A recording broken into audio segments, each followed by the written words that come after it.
vais te baptiser au So nom I'm going du to Père baptize you upon your declaration. et du Saint-Esprit. In the name of the Father, the Son, and the Holy Ghost.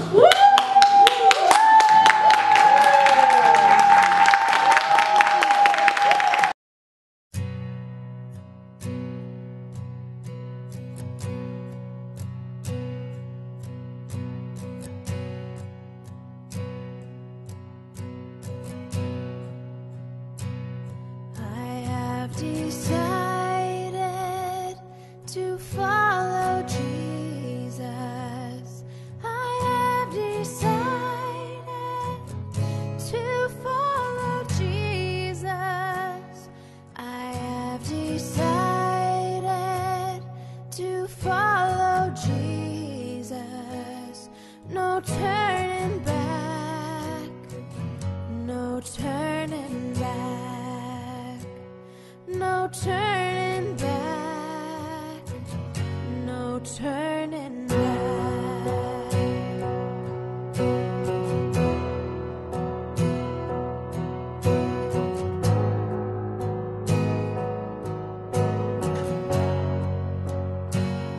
The world behind me, the cross before me, the world behind me, the cross before me, the world behind me, the cross before me, no turning back, no turning back.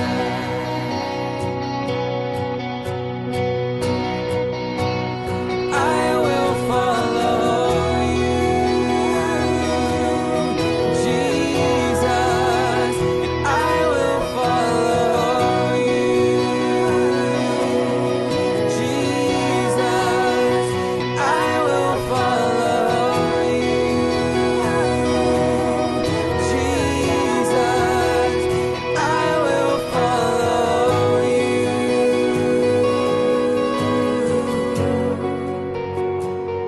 Though none go with me, still I will follow. Though none go with me, still I will follow. Though none go with me, still I will follow. No turning back, no turning back. Though I may wander, I still will follow. Though I may wander, I still will follow. Though I may wander, I still will follow. No turning back, no turning back. I will follow you, Jesus. I will follow you, Jesus. I will follow you, Jesus. I will follow you.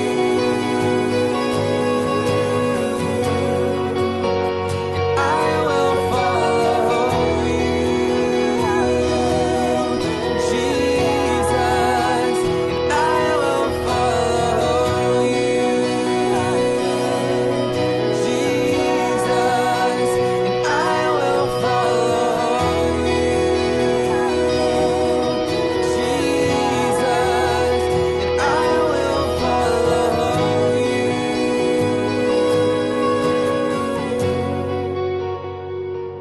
Will you decide now to follow Jesus? Will you decide now to follow Jesus? Alléluia. Soyez bénis dans le nom de Jésus. Je suis toujours content quand j'arrive à Londres parce que il y a une chaleur anglaise particulière. Alléluia. qui est différente de la chaleur française. Amen. Le baptême qui s'est déroulé hier et aussi la sortie des disciples tout à l'heure. Alléluia. Amen.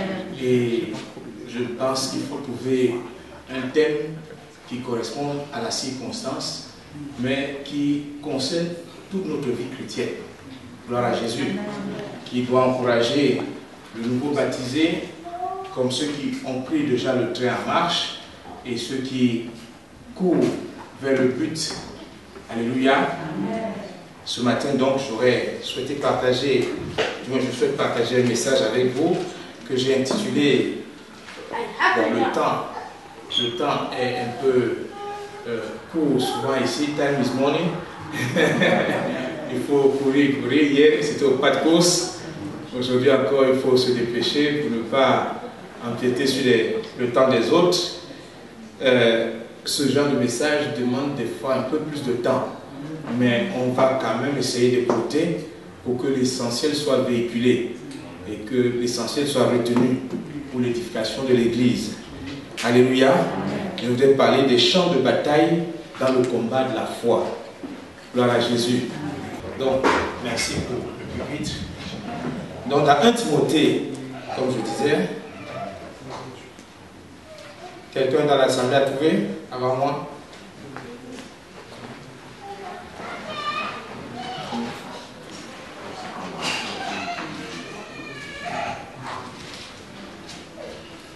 « 1 Timothée chapitre 1 au verset 18. 1 Timothée 1, Oui. verset 18. La recommandation que je t'adresse, Timothée, mon enfant, selon les prophéties faites précédemment à ton sujet, c'est que, d'après elles, tu combattes le bon combat. Alléluia. Il s'agit de l'apôtre Paul. Veuillez m'excuser aussi pour la voix. J'ai pris un coup de froid depuis la semaine. Ça s'améliore même d'ailleurs. Donc elle reste un peu, elle est encore un peu cassée. Je ferai l'effort pour me faire entendre. Le micro va m'aider.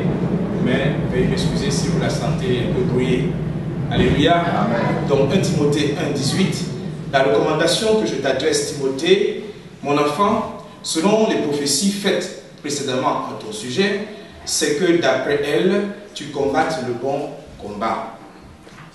Paul était un homme d'expérience. Il a connu beaucoup de combats spirituels et il a gagné beaucoup d'âmes au Seigneur, au nombre desquels un certain Timothée, qu'il appelle affectueusement son enfant.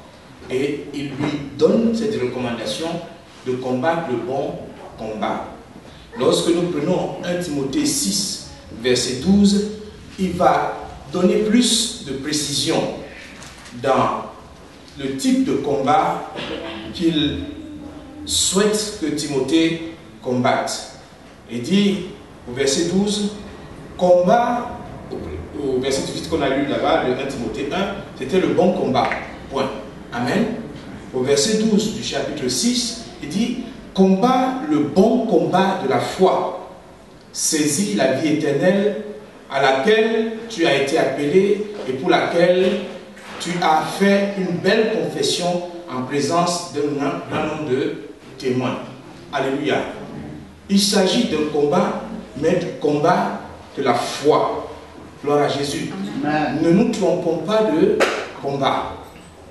Si nous nous trompons de combat, nous allons perdre beaucoup d'énergie, beaucoup de force pour rien, et au final, nous serons perdants parce que ce n'est pas le bon combat que nous avons combattu. Il s'agit ici du combat de la foi. Et il dira lui-même dans 2 Timothée chapitre 4, 2 Timothée chapitre 4, au verset 7, j'ai combattu le bon combat, j'ai achevé la course, j'ai gardé la foi.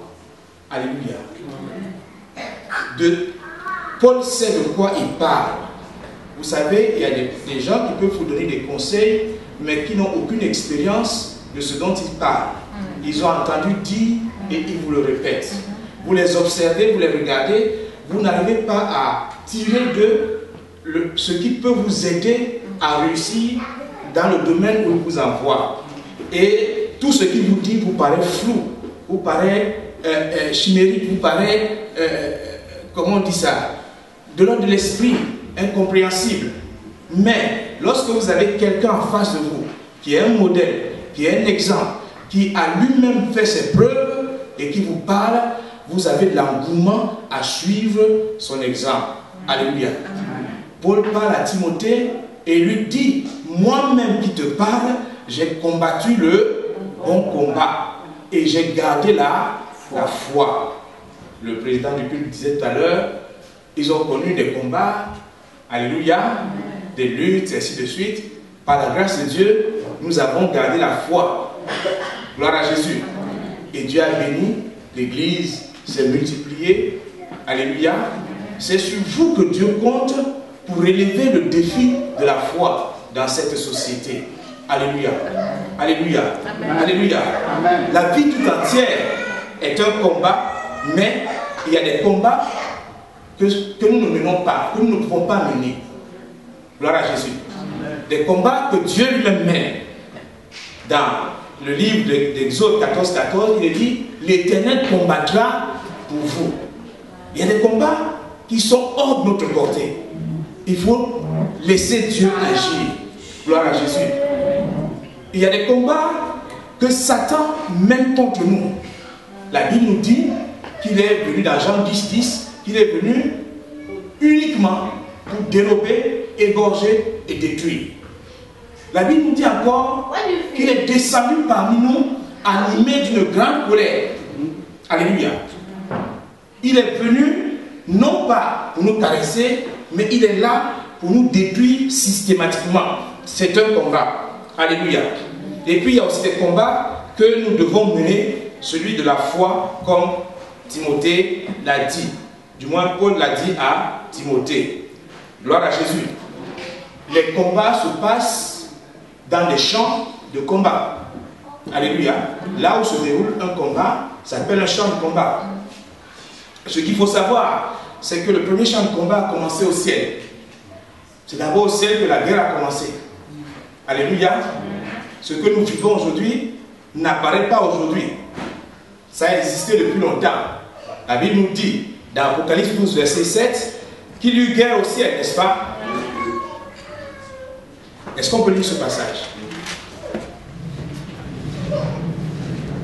Apocalypse 12, verset 7. Il y eut guerre dans le ciel. Michel et ses anges combattirent contre le dragon, et le dragon et ses anges combattirent. Mais ils ne furent pas les plus forts, et leur place ne fut plus trouvée dans le ciel. Et il fut précipité, le grand dragon, le serpent ancien, appelé le diable, et Satan, celui qui séduit toute la terre. Et il fut précipité sur la terre, et ses anges furent précipités avec lui. Alléluia. Satan, ses anges, ses démons sont venus du ciel, non pas envoyés par Dieu, mais parce qu'ils ont perdu le combat. Alléluia. Donc ils sont animés de vengeance, ils sont animés de colère.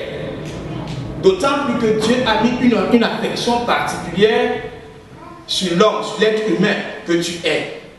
Il a préféré l'homme à la place de cet accusateur. Imaginez la jalousie de Satan. Imaginez la colère de Satan, qui avait une très grande place au ciel. Alléluia. Et la Bible précise qu'il est descendu parmi nous, animé d'une grande colère. Le champ de bataille qui était au ciel s'est déplacé. Le champ de bataille est venu sur cette terre. La terre est un champ de bataille. Là où tu es dans un champ de bataille. Dis à ton frère, tu es dans un champ de bataille. Alléluia. Tu es dans un champ de bataille. Et quiconque a déjà eu une expérience de guerre, pour certains qui viennent des pays où il y a eu des turbulences, il sait qu'on ne dort pas. À tout moment, une balle perdue peut arriver. On est sur le qui-vive. Alléluia. Dis à ton frère, est-ce que tu sais que tu es dans un champ de bataille? Alléluia. Là où où tu es assis là, même tu es un champ de bataille. Parce que pendant que je suis en train de prêcher, il y a des luttes qui se passent dans les cœurs. Alléluia. Le combat a pour enjeu l'homme. C'est pas pour les fourmis que Satan est venu. C'est pas pour les boucs, les marouillards. On peut citer tout ce qu'on veut, mais c'est pour toi que Satan est venu. Le Seigneur a dit à Pierre, Satan t'a réclamé pour te cribler. Alléluia. Mais cette parole ne s'adresse pas qu'à Pierre. Dis à ton frère, Satan t'a réclamé déjà pour te cribler.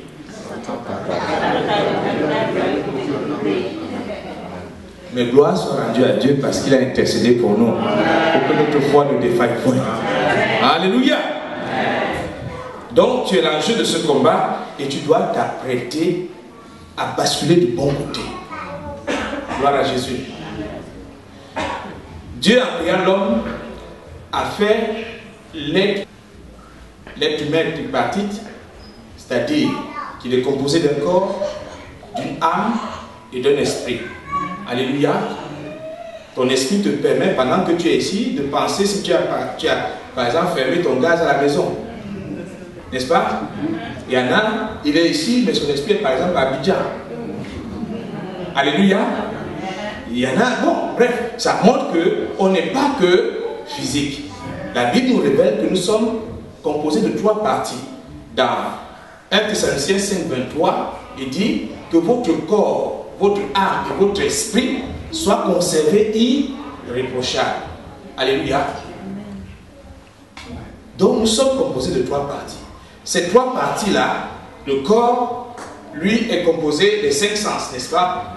On parle du goût, aidez-moi, du toucher, de l'huile, de la vue, de l'odorat. Alléluia. Ça, c'est ce qu'on touche, ce qu'on voit, ce qu'on parle. Alléluia. Et l'autre partie, qui est l'âme, est constituée d'émotions, nos émotions, notre volonté et notre intelligence. C'est ça notre âme. Alléluia. Quand tu réfléchis, quand tu décides les choses, c'est dans ton âme que cela se passe. Alléluia. Quand tu es triste, quand tu es joyeux ou joyeuse, c'est dans ton âme. Alléluia. Vous entendez souvent dire, j'ai l'âme abattue. Mon âme est triste à mourir. Alléluia. C'est cette partie de l'être. Gloire à Jésus-Christ. Et puis il y a l'esprit, qui est la zone des intuitions, de la communication avec Dieu, de la conscience. Gloire à Jésus. C'est dans l'esprit que l'esprit de Dieu vient se greffer pour nous amener à vivre selon l'esprit et ne pas accomplir les désirs de la chair. Est-ce qu'on se comprend? Voilà comment l'homme est constitué. Lorsqu'il s'attelle à vivre selon la pensée de Dieu, l'esprit de Dieu vient maintenant se greffer à son esprit pour restaurer son âme et l'amener à être plus fort que la chair. Alléluia.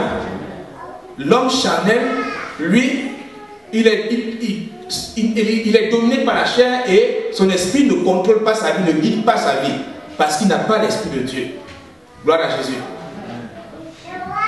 Donc, l'homme doit tout faire pour développer sa vie spirituelle, pour pouvoir gérer la vie sur terre.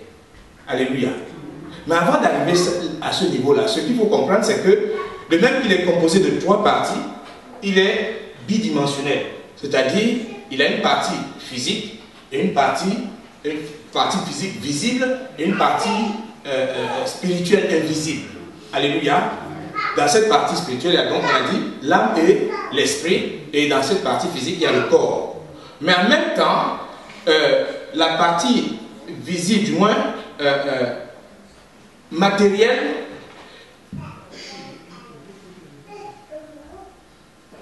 s'accorde aussi avec l'âme. Alléluia. Parce qu'on parle souvent de la chair. Quelqu'un de charnel, c'est pas quelqu'un qui est seulement biologique. C'est-à-dire, il agit selon ses émotions. Amen. On dit les charnels. Donc l'âme vient rejoindre un peu la partie physique là. Amen. Vous vous souvenez que le Seigneur a dit à ceux qui sont venus le tenter, il leur a dit, quand on est venu lui demander s'il fallait payer le tribut, il a dit, mais de qui est l'effigie sur la pièce? Et on a dit de César. Et il leur a répondu, donnez à César ce qui appartient à César et à Dieu ce qui appartient à Dieu. Alléluia. Il les a mis devant leur double responsabilité. Nous avons une responsabilité spirituelle et une responsabilité sociale. Alléluia. Nous avons une responsabilité dans ce monde physique, mais nous avons aussi une responsabilité dans le monde spirituel. Nous avons encore une citoyenneté dans le monde physique, mais une citoyenneté spirituelle. Alléluia. On dit notre nouvelle patrie, c'est le royaume des cieux, n'est-ce pas? Je ne suis pas citoyen de ce monde, je suis citoyen du royaume de Dieu. Amen. Amen. Nous avons une double citoyenneté. Alors celui qui s'attelle à développer sa vie de citoyen charnel ou encore physique va combattre un mauvais combat. Il va passer à côté de la plaque. Il peut s'amasser des richesses, il peut gagner beaucoup d'argent, il peut taper son âme et dire ah, réjouis-toi, hein, parce que tu as beaucoup amassé, et il va entendre une voix qui dit insensé. Alléluia. C'est bien de travailler ici, time is money, on se bat, on court, on cherche l'argent pour essayer de faire quelque chose au pays. Mais tout cela est vanité si tu ne prends pas en compte ta citoyenneté spirituelle. Donne à César ce qui appartient à César, mais apprends à donner à Dieu ce qui appartient à Dieu. Alléluia. Ta responsabilité sur ce monde matériel, tu es tenu de la respecter, mais ta responsabilité spirituelle, il faut aussi l'entretenir. Alléluia. Amen. Je ne sais pas si vous comprenez ce que je dis. Amen. Gloire à Jésus. Amen. On va avancer.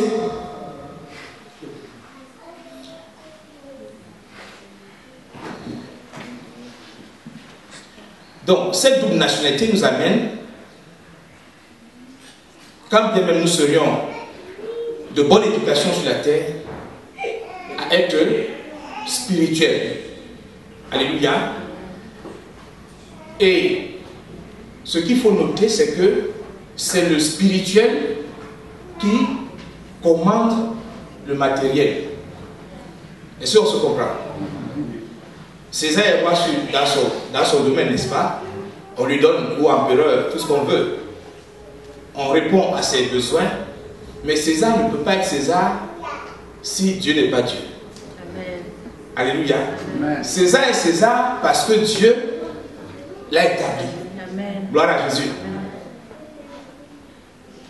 On peut voir ce passage d'une autre façon. Quand on dit donner à César ce qui appartient à César et à Dieu ce qui appartient à Dieu, une fois que tu as donné à César ce qui appartient à César, César lui-même là doit se donner à Dieu. Amen. Amen. Le monde spirituel commande le monde physique. La Bible nous dit qu'au commencement était la parole, était le verbe. C'est l'Esprit de Dieu qui se mouvait sur la surface de la terre. Genèse 1. Alléluia. Et l'autre que j'ai cité, c'est Jean 1. Gloire à Jésus. Sans le monde spirituel, le monde physique n'existe pas. Celui qui néglige sa vie spirituelle se détruit lui-même et va jusqu'à la mort. Alléluia. Mais celui qui néglige aussi sa vie matérielle vivra d'insatisfaction en insatisfaction. Et il risque même de renier la foi.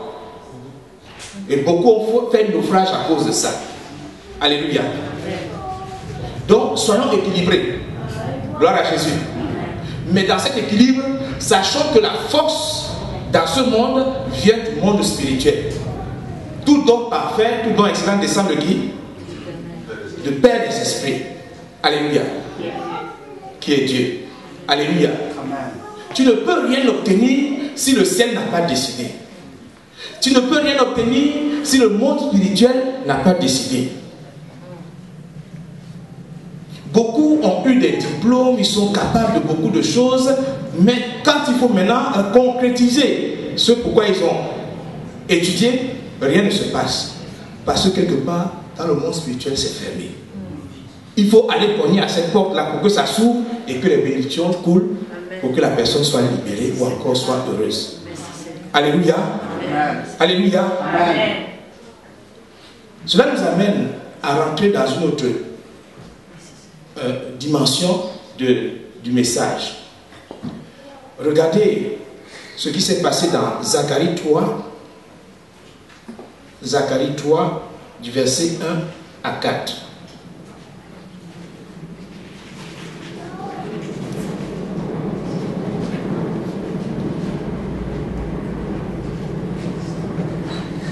Zacharie 3, verset 1 à 4.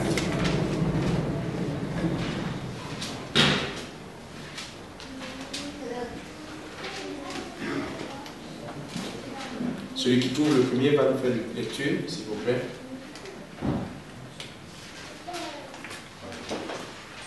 Me fit voir Josué, le souverain sacrificateur, debout devant l'ange de l'Éternel, et Satan qui se tenait à sa droite pour l'accuser. L'Éternel dit à Satan que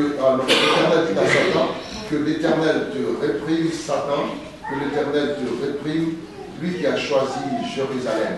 N'est-ce pas là un tison arraché du feu? Or, Josué était couvert de vêtements sales et il se tenait debout devant l'ange.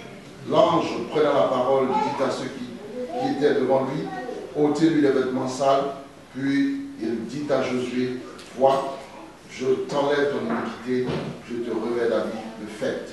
Alléluia. Est-ce que vous avez saisi ce passage? Est-ce que vous avez saisi ce passage? On nous raconte l'histoire d'un souverain sacrificateur. Dites souverain. Souverain sacrificateur. Donc ce n'est pas l'histoire de n'importe qui. Quelqu'un qui est élevé en spiritualité. C'est bien ça. Cet homme-là, nommé Josué, était debout devant qui? Debout devant l'ange de l'Éternel. Ce qui signifie qu'il était en prière. Alléluia. Donc s'il était debout, c'était aussi un homme de prière. Il était souverain sacrificateur.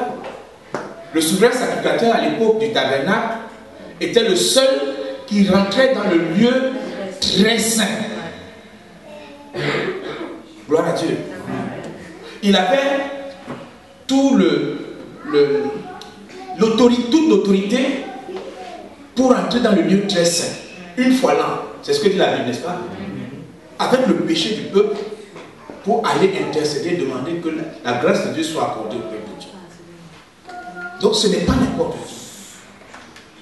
Il se tenait devant l'ange de l'Éternel, donc c'était un homme de prière.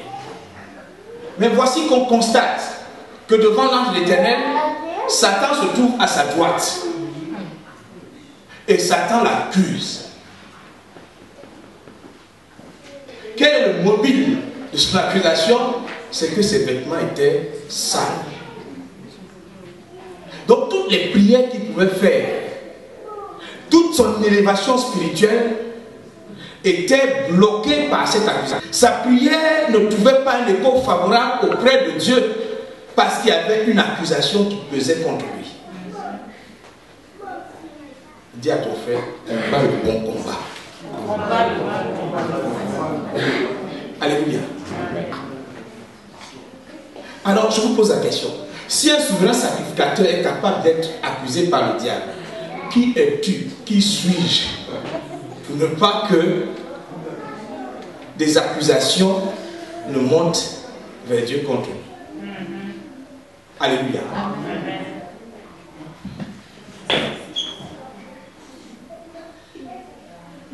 La Bible nous dit dans Apocalypse 19, verset 7. J'essaie d'aller doucement pour qu'on comprenne. Apocalypse 19, verset 7.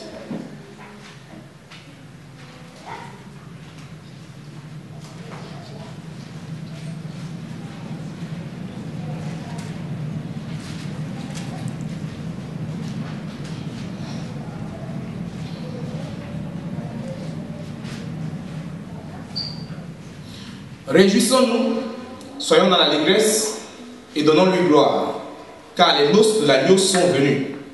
Son épouse s'est préparée et il lui a été donné de se revêtir d'un fin lin éclatant, pur, car le fin lin, ce sont les œuvres des justes et les œuvres justes des saints. Alléluia.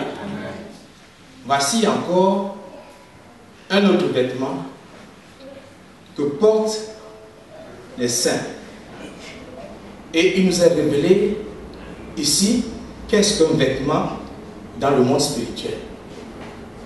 Gloire à Jésus. Nous avons vu que Zacharie, du moins dans Zacharie, que Josué, le souverain sacrificateur, était accusé d'avoir des habits sales. Et Apocalypse 19 vient nous révéler que les vêtements sales, du moins les vêtements, ici le fin lin, ce sont les œuvres justes des saints. Gloire à Jésus. Lorsqu'on vient au Seigneur, le Seigneur nous révèle. Il nous révèle de sa gloire. Il nous révèle de sa puissance. Il nous révèle de sa vie, de son onction. Mais la marche fait que des fois les habits se tachent, les habits se salissent, les habits se souillent, les habits même se déchirent. Des fois on marche comme quelqu'un qui est en haillon, alors qu'on est enfant de Dieu, on est sacrificateur, on est sacerdoce royal. Alléluia. Demande à ton frère, quel est l'état de ton vêtement spirituel? Quel est l'état de ton vêtement spirituel? Est-ce qu'il est propre? Est-ce qu'il est propre? Non, entre nous, est-ce que ton vêtement est propre?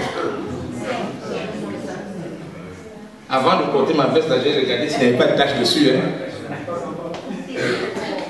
Mais nos vêtements spirituels, on ne regarde pas s'il y a des taches dessus. On dit Dieu est grand alors seulement.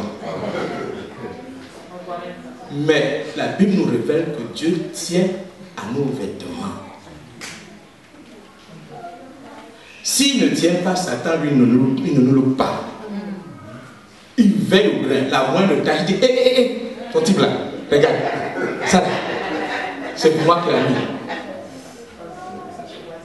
On l'appelle l'accusateur. C'est son travail. Matin, midi, soir. Nous avons vu que le premier champ de bataille, c'est notre chair. N'est-ce pas? Parce que la Bible nous dit que la chair a des désirs contraires à ceux de l'esprit. La chair ne peut pas accepter les désirs de l'esprit. Dans Galates 5, quelque part là-bas. N'est-ce pas? Que la chair s'oppose à l'esprit. Donc s'il y a un travail à faire, un combat, c'est vrai qu'il y a deux phrases dans la Bible qui paraissent contradictoires. Alléluia. On dit nous n'avons pas lutté contre la chair et le sang, mais contre des esprits méchants dans les lieux célestes. C'est pas ça? Mais en même temps, on dit que la chair nous combat. Quand nous n'avons pas lutté contre la chair et le sang, c'est quoi? Qu'est-ce que ça veut dire? Comment? Toutes les âmes ne sont pas charnelles. Nos âmes ne sont pas charnelles. Nos armes ne sont pas charnelles. Ok. C'est vrai, elles sont puissantes par la vertu de Dieu pour renverser les forteresses et ainsi de suite, et ainsi de suite. Alléluia. Mais nous n'avons pas lutté contre la chair et le sang, c'est-à-dire, ne te trompe pas de combat, aller combattre contre ton frère. Alléluia. Les chrétiens passent le temps à se battre. C'est toi qui m'as piétiné, c'est toi qui as fait ça à cause de toi. On s'assoit, on calomnie, on critique. La Bible dit, nous n'avons pas lutter contre la chair et le sang, mais contre les esprits méchants. Alléluia. Mais en même temps, la Bible dit que la chair est notre ennemi. De quoi s'agit-il maintenant? Nos émotions. Il s'agit de nos émotions, notre volonté contre la volonté de Dieu. Alléluia. Notre intelligence qui doit accepter l'intelligence de Dieu. Il dit ne vous conformez pas au siècle. Dans Romains combien? 12, n'est-ce pas? Ne vous conformez pas au siècle présent, mais laissez-vous transformer par le renouvellement de l'intelligence. Voici le combat. Voici le premier champ de combat. Souvent on dit, tiens, Satan m'a attaqué, Satan m'a fait ceci, Satan... Et quelqu'un a dit, Satan était assis dans un carrefour, il était en train de pleurer. Il pleurait à chaudes larmes. On dit, mais pourquoi tu pleures? Il dit, c'est le chrétien me fatigue. Ce que je n'ai pas fait là, il dit, c'est moi qui l'ai fait. Le premier champ de combat, c'est toi d'abord. Le premier champ de combat se trouve en toi. Alléluia. Apprends à combattre les désirs, la chair, par la vie de l'esprit. Celui qui vit selon l'esprit a fait quoi? Il a tué la chair. A fini avec les yeux de la chair. Alléluia. Dans Romains 8, quelque part là-bas, on nous exhorte à s'affectionner aux choses d'en haut. Gloire à Jésus. Et dans ce domaine-là, tant qu'on ne cède pas à la chair, tant qu'on ne cède pas au désir de la chair, c'est-à-dire au péché qui s'ensuit, Satan ne peut pas nous atteindre. Satan ne peut pas nous accuser. Les sorciers ne peuvent pas nous atteindre. Parce que Dieu trouve que nous sommes intègres. Alléluia. Satan a essayé d'atteindre Job. Nous ne pouvons pas, il est parti négocier avec Dieu. Alléluia. Et Satan lui dit, Dieu lui dit, mais mon serviteur Job là, il est intègre sur toutes ses voies. Et Job lui dit, mais c'est normal, tu le bénis, tu lui as donné une maison, tu lui as donné des enfants. Comment? Oui, Satan dit à Dieu, c'est normal, tu lui as donné des maisons, tu lui as donné des enfants, du bétail, mais il ne peut que te bénir. En effet, si Dieu nous compte comme ça, on peut que le bénir, n'est-ce pas? Mais Dieu connaissait son type. Il dit, va le toucher, tu vas voir. Il ne va jamais me maudire. Gloire à Jésus. Et Job a résisté. Il a eu un combat dans sa chair. Il a été maîtrisé dans son corps. Il dit, Dieu m'a tout donné, Dieu a tout repris, que le nom de Dieu soit béni. Amen. Alléluia. On sait bénir Dieu dans le sens de la bénédiction, mais très difficiles, sont très rares ceux qui bénissent Dieu quand Dieu retire. Ils vont le traiter de tous les noms.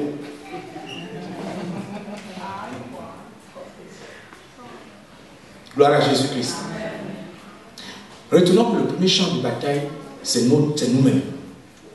Si nous arrivons à régler ce problème, à triompher de la chair, alors l'Église sera spirituelle. Voilà le problème de l'Église. Le combat contre la chair qui n'est pas vaincu, qui n'est pas du moins rapporté. Alléluia. À notre nouveau baptisé, nous encourageons à combattre le combat contre la chair. Alléluia. Et cela a une appellation dans le monde spirituel. C'est le vêtement. On dit que ce vêtement-là, ce sont nos œuvres. Le vêtement dont parle la Bible, le vêtement pour lequel Satan accusait Josué d'être sale, ce sont ses œuvres. Alléluia. Ça fait que on peut avoir des vêtements de gloire ou des vêtements de d'opprobre, des vêtements de honte. Quelles sont les œuvres que tu as ton effectif? Quels sont les actes que tu poses? C'est ce qui constitue ton vêtement spirituel. Alléluia. On est entre nous. Tout le monde est beau, tout le monde est gentil. Tout le monde est très bien habillé. Tout le monde a un visage reluisant, brillant. Mais quand on sort d'ici, quelles sont les œuvres que tu poses ou que tu fais qui vont faire que Satan va t'accuser ou encore les anges seront toujours autour de toi? Ceux qui ont des vêtements de fin lait sont entourés d'anges. Il y a une escorte. Vous voyez, le fils d'un président de la République n'est pas gardé comme un citoyen lambda. Vrai ou faux? Le citoyen lambda, il a un policier pour 15 000 personnes dans le quartier ou je ne sais pas. Mais quand le fils du président passe par là, c'est plutôt 15 policiers pour une personne. Alléluia. Parce qu'il n'est pas n'importe quoi. Quand bien même on peut bavarder et dire oui, bon, c'est exagéré. Nous, en Afrique, là-bas, nos présidents exagèrent. C'est nous qui avons besoin de protection. C'est nous qui avons besoin de social. Mes amis, dans le royaume de Dieu, ceux qui lui appartiennent sont gardés précieusement.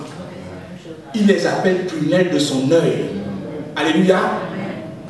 Vous pensez que celui qui veille sur sa vie spirituelle, qui porte un vêtement de fin lin, Dieu va le laisser se tacher n'importe comment? Il va l'entourer d'anges.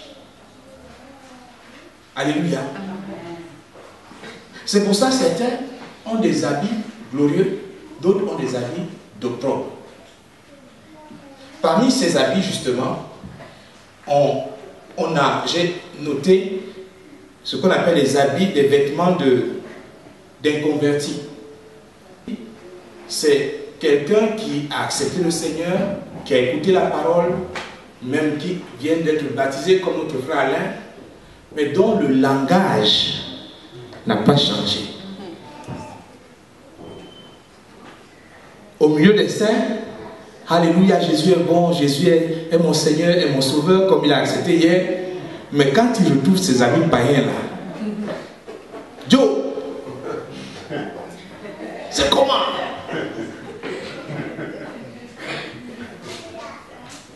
Bon, vous-même vous connaissez, hein? Ce qui se dit dans les dibu. Alléluia.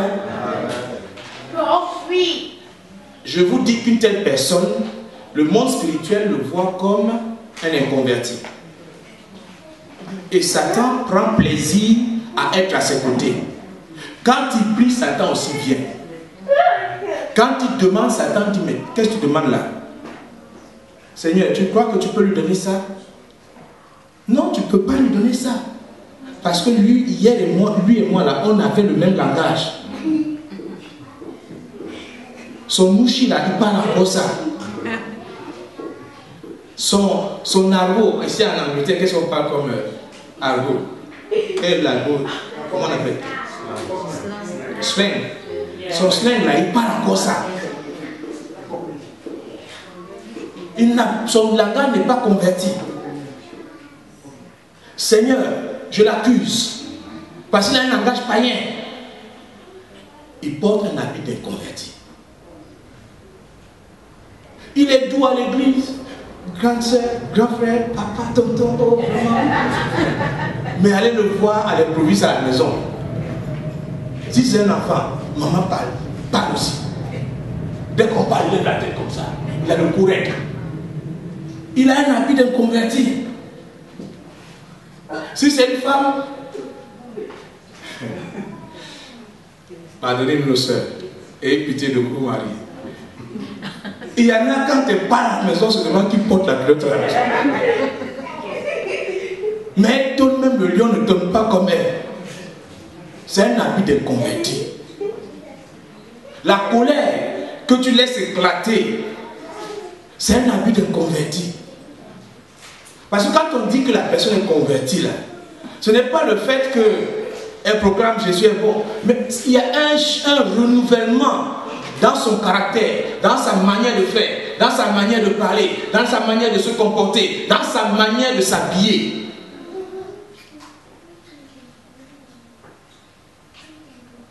L'habillement alors c'est grave. Aujourd'hui les hommes, tout ce qui devait être caché, une fois j'ai vu, ici vous appelez, je ne sais pas si vous appelez ça le VTC. À Paris on appelle VTC. Ceux qui font, ce sont des taxis mais pas officiels. Des cas peut-être, qui maintenant commencent à prendre la couleur à Paris. Il y a un qui a garé, il voulait aller chercher son client. Mais quand il a ouvert la portière, quand il est sorti, j'ai eu l'impression qu'il était assis sur un bidet. Parce que son pantalon était juste ici. C'est quand il est sorti maintenant qu'il cherche à soulever son pantalon pour le remettre. Et je dis, mais si c'est pas bon là, mets la ceinture en même temps.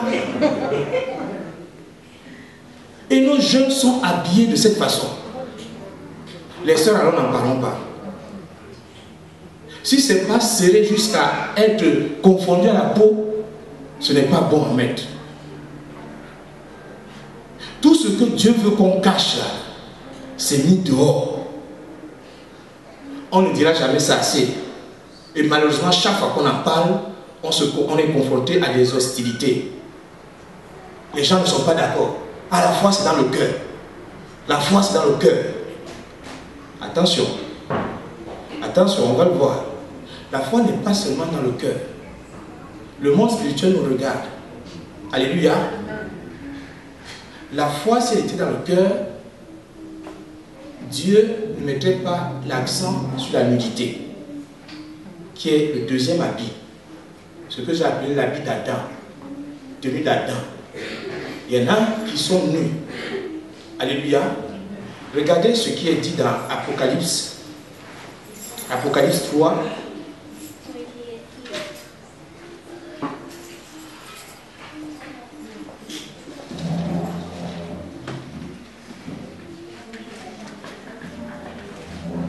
Versets 17 et 18.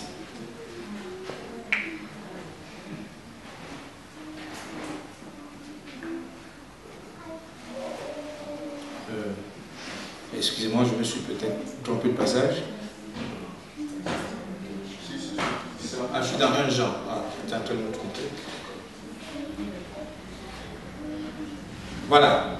Parce que tu dis, je suis riche, je me suis enrichi et je n'ai besoin de rien, et parce que tu ne sais pas que tu es malheureux, misérable, pauvre, aveugle et nu, je te conseille d'acheter de moi de l'or éprouvé par le feu, afin que tu deviennes riche, et des vêtements blancs, afin que tu sois vêtu et que la honte de ta nudité ne paraisse pas, et un collier pour oindre tes yeux, afin que tu vois. Alléluia.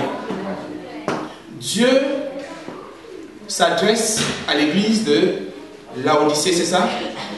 Et cette église était comme un peu m'as-tu vu. Aimait exposer ses richesses. J'ai ceci, je fais ceci, c'est moi qui... Alléluia. Il y a des gens comme ça dans l'église. Ils font tout pour paraître. Amen. Il va donner quelque chose, c'est pas par amour, il calcule. Il sait que son nom va sortir. Il sait qu'on va parler de lui. Il fait les choses pour qu'on dise qu'il a fait. La Bible dit que ce genre de personne est nu devant lui. Tout ce que je fais, même si je donne mon corps pour être brûlé, dit la Bible, si je n'ai pas l'amour, cela ne sert à rien. Je suis comme nu devant Dieu.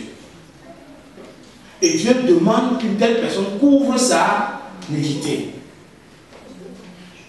Pour la nudité, regardez ce qui s'est passé dans Exode 28, verset 39 à 43. On ne va peut-être pas lui noter le passage, mais Dieu, pour habiller le sacrificateur, demande qu'on lui fasse un caleçon. Un caleçon qui part des reins jusqu'au niveau des cuisses. Pour ne pas qu'on voie sa nudité. Pour ne pas qu'il ait honte.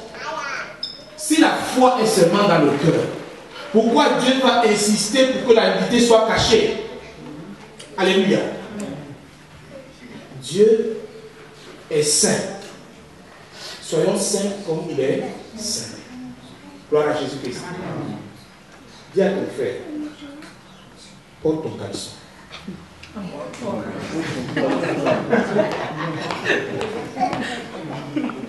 Porte ton caleçon. Alléluia. Amen. Alléluia. Amen. Deuxième habit, mon troisième habit, qui était l'habit de corps aussi. C'est l'habit de corps. Nous allons lire dans Ésaïe 61. Ésaïe 61, verset 1 à 2.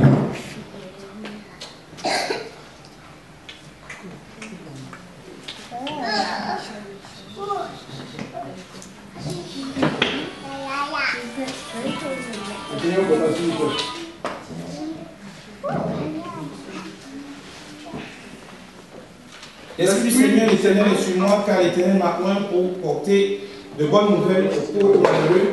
Il m'a envoyé pour guérir ceux qui ont le cœur brisé, pour proclamer aux captifs la liberté, aux prisonniers la délivrance, pour publier une année de grâce de l'Éternel et un jour de vengeance de notre Dieu, pour consoler tous les affligés, pour accorder aux affligés de Sion, pour leur donner un diadème au lieu de la cendre, une huile de joie au lieu du deuil, un vêtement de louange au lieu d'un esprit abattu, afin qu'on les appelle les térébintes de la justice, une plantation de l'Éternel pour servir à sa gloire.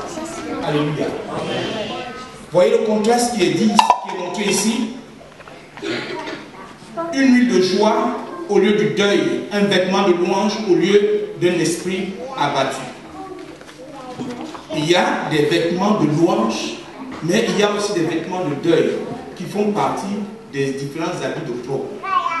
Celui qui porte un vêtement de deuil est souvent mené par l'échec. Sa vie est tout le temps triste. Tout ce qu'il entreprend ne réussit pas. Il est sans cesse mélancolique, il est sans cesse pessimiste. Pour lui, rien n'est joyeux. Dès qu'il y a un sujet de joie, il dit, ah, on ne sait jamais. Demain, est-ce que ça sera toujours comme ça? C'est-à-dire, ce n'est pas se réjouir de l'instant présent. On lui donne une bonne nouvelle, il va commencer à se réjouir, mais dans sa tête, quelque chose va se passer. Il commence à dire, si je me réjouis aujourd'hui, peut-être demain je vais pleurer, donc vous me restez tranquille. Vous êtes en joie, son visage est fermé. Il porte un habit de deuil. Alléluia. L'ennemi gronde sa conscience, l'accuse dans sa conscience. Je me souviens une fois, j'étais dans le métro, et puis les enfants étaient rentrés dans le métro en train de faire du bruit. Et il y a une dame qui s'est tournée. Elle les a regardés. Son visage a commencé à être un peu bizarre, triste, bizarre. Et puis, elle dit, c'est pas juste.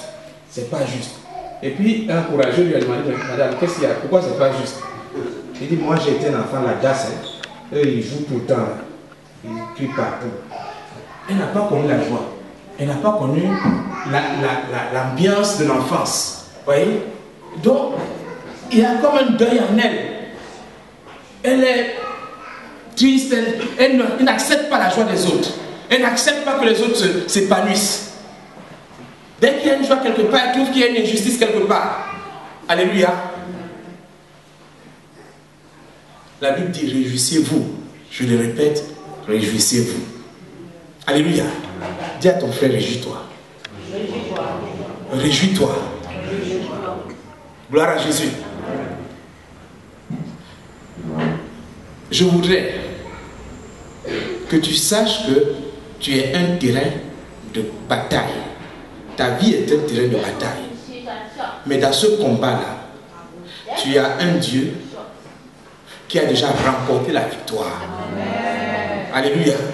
Parce que celui qui mène la guerre à ton âme. Faiblesse, tu as compassion, Seigneur, et tu ôtes ces vêtements sales d'accusation, et tu nous révèles, Seigneur Dieu, de fin l'air, Seigneur. Nos œuvres, celles que tu nous fais accomplir, car nous ne pouvons rien faire sans toi. Nous te bénissons encore, Seigneur.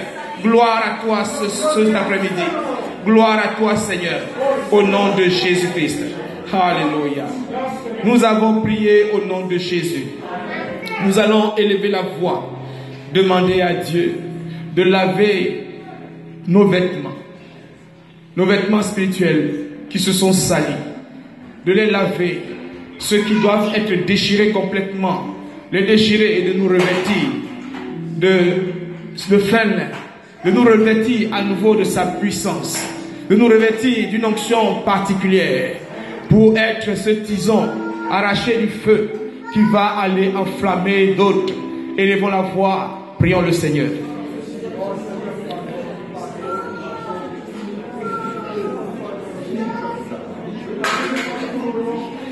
Seigneur, tu as dit, venez, plaidons. Si vos péchés sont comme le cramoisi, ils deviendront blancs comme la neige, Seigneur. C'est toi qui peux nous faire grâce. C'est toi qui peux nous faire grâce, Seigneur. Voyant l'humilité les uns des autres. Voyant, éternel mon Dieu, le déchirement de cœur les uns des autres. Voyant les pleurs, Seigneur, de regret, de repentance les uns des autres, Seigneur. Tu peux faire grâce, Seigneur. Tu as dit que ta grâce surabonde là où le péché abonde. Beaucoup d'entre nous ont sali les vêtements que tu as donnés, Seigneur. La rude épreuve, Seigneur, de la vie, les difficultés au quotidien, Seigneur, les ont éclaboussés. Et ils se présentent devant toi, debout devant toi. L'ennemi vient les accuser dans sa force, Seigneur mon Dieu, mon roi, pour les empêcher d'obtenir miséricorde de ta part, pour les empêcher d'obtenir exaucement de ta part. Dieu vivant, tu as, éternel mon Dieu, promis de ne pas nous abandonner, de nous aimer, Seigneur. Ton amour, éternel mon Dieu, efface une multitude de fautes. Ton amour, éternel mon Dieu, nous sanctifie. Fais grâce cet après-midi à tes enfants que nous sommes, Seigneur. Oh Seigneur, lave nos vêtements ou arrache-les pour nous mettre, éternel mon Dieu, de nouveaux vêtements, Seigneur mon Dieu, mon roi. Nous en avons besoin, c'est toi qui peux le faire, Seigneur mon Dieu, mon roi. Nos efforts ne peuvent pas, éternel mon Dieu, nous amener, Seigneur, à nous habiller autrement. Nous avons même été affaiblis, Seigneur, que les forces nous manquent pour, éternel mon Dieu, changer nos vêtements. Toi seul peux le faire, éternel Dieu. Accorde-nous cette grâce ce soir, Seigneur. Accorde cette grâce à ton peuple ce soir. Regarde le visage de ton église, éternel mon Dieu. Oh Seigneur, ceux du dehors se moquent même de ton église, éternel mon Dieu. Parce qu'ils ne sont pas différents, Seigneur, des païens. Ils ne sont pas différents, Seigneur, de ceux qui, éternel mon Dieu, se moquent de toi. Seigneur mon Dieu, mon roi. Pourquoi dira-t-on encore une fois dans ta maison ou dans le monde où est leur Dieu? Seigneur, révèle-nous de ton manteau de puissance, de ta puissance, éternel mon Dieu. Révèle-nous de ces vêtements éclatants qui, éternel mon Dieu, nous permettront, Seigneur, de rendre témoignage, d'être des témoins partout, Seigneur, mon Dieu, mon roi. Oh Dieu vivant, aie pitié de ton peuple qui est présent devant toi maintenant. Aie pitié de ton peuple qui réclame, éternel mon Dieu, la restauration spirituelle, Seigneur, mon Dieu, mon roi. Merci parce que tu agis à cause de ce que tu l'as aimé. Dès le commencement, Seigneur, sois élevé encore et sois loué pour cette grâce que tu fais surabonder sur ton peuple, éternel mon Dieu. Gloire à toi. Souviens-toi de ce sang qui a coulé, le sang de Jésus pour, oh Seigneur, nous laver. Le sang de Jésus, s'il ne lave plus, éternel mon Dieu, oh Seigneur, nous sommes malheureux. Je pense qu'il lave encore, éternel mon Dieu. Il lave, éternel mon Dieu, toute souillure, Seigneur. Il lave, éternel mon Dieu, oh Seigneur, tout ce qui a été entaché. Merci, éternel Dieu, parce que tu nous l'accordes ce matin, du moins ce soir. Tu nous mets au bénéfice, éternel mon Dieu, de cette grâce que tu sais accorder à ceux qui s'approchent de toi avec humilité. Tu nous mets au bénéfice, éternel mon Dieu, de cette grâce que tu accordes à ceux qui, éternel mon Dieu, te demandent avec un cœur brisé, Seigneur. Merci parce que tu as pitié et tu bénis. Au nom de Jésus-Christ. Alléluia. Merci, Seigneur. Nous avons été exaucés au nom de Jésus. Nous sommes revêtus de fin lin au nom de Jésus. Nous redorons nos blasons au nom de Jésus. Notre vie spirituelle renaît au nom de Jésus. Notre éclat et notre gloire se voient maintenant au nom de Jésus. Vous savez, quand vous avez cet éclat et cette gloire, le monde des ténèbres tremble. Car les ténèbres ne supportent pas la lumière. Les ténèbres ne supportent pas l'éclat. Vous êtes en autorité. Vous êtes doté de force à nouveau pour vaincre les puissances des ténèbres. Nous allons nous opposer. Nous allons attaquer tous ces accusateurs. Nous allons attaquer tous ces esprits qui salissent nos vêtements. Dans quel domaine se trouve ta saleté? Est-ce que c'est un habit d'inconverti? Est-ce que c'est un habit de deuil? Est-ce que c'est un vêtement d'Adam? Tu vas prendre autorité sur cet esprit qui se cache derrière cette œuvre-là et attaquer ses actions, détruire son œuvre au nom de Jésus. Tes activités semblent ne pas prospérer. Elles commencent et elles échouent à chaque fois. Tu as la pleine autorité de dire à l'ennemi qui n'a plus le pouvoir sur tes œuvres, sur tes projets, sur tout ce que tu entreprends. Car tout ce qui était accusation contre toi dans le ciel a été annulé au nom de Jésus. Tu vas élever la voix. C'est ton langage qui te trahit à chaque fois. Tu vas dire à Satan, lâche ma langue, lâche ma façon de parler, lâche-moi complètement au nom de Jésus. Oppose-toi à toutes ces actions par la puissance dont Dieu te revêt au nom de Jésus-Christ. Élevons la voix, prions le Seigneur.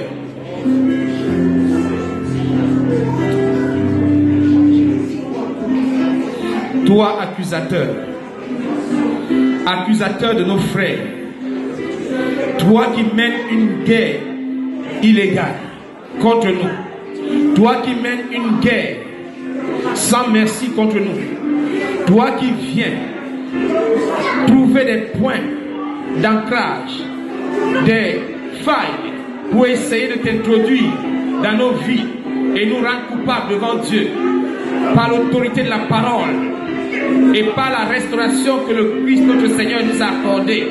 Je viens contre toi ce soir. J'ordonne que ton pouvoir soit maintenant brisé complètement. J'ordonne que ton règne dans ma vie finisse maintenant au nom de Jésus.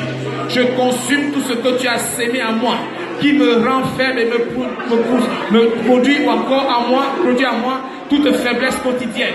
Au nom de Jésus, je détruis ta sémence. Tout ce que tu as sémé à moi, qui me pousse à la faute chaque jour, je le détruis au nom de Jésus.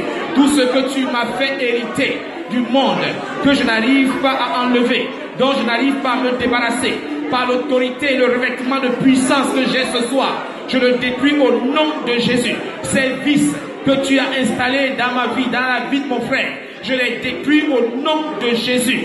Tout ce que tu fais faire à l'église Dieu vivant dans le secret, qui n'est pas la gloire de Dieu, je le détruis au nom de Jésus. Les actes impurs qui sont posés dans le secret, je les détruis au nom de Jésus. Tout ce qui est bavardage, calomnie, médisance, mauvaise pensée, je le détruis au nom de Jésus. Il est dit que ce qui est pur, ce qui est vrai, ce qui est juste, ce qui est aimable, ce qui est vertueux, ce qui est digne de louange,